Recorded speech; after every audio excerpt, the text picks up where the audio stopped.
क्या आप cyber security के शोबे में अपने करियर को फ़रोग़ देने के ख्वाहां हैं? क्या आप अपनी तंजीम को साइबर हमलों से बचाने के लिए जदीद तरीन तकनीक और बेहतरीन तरीक़े सीखना चाहते हैं? हमारे आने वाले साइबर सिक्योरिटी कोर्सेज़ बिल्कुल वही हैं जो आपकी ज़रूरत है।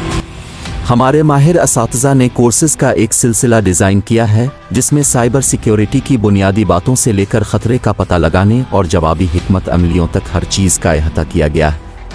आप ख़तरे का अंदाज़ा लगाने, मुअस्सिर हिफाजती इक़दामात को लागू करने और हिफाजती वाक़यात का जवाब देने का तरीक़ा सीखेंगे।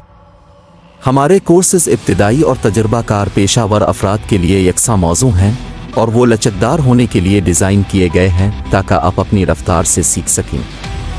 हमारे कोर्स की पेशकशों के बारे में मज़ीद मालूमात के लिए देखते रहें और अपनी साइबर सिक्योरिटी की महारत को अगले दर्जे तक ले जाने के लिए तैयार हो जाएं।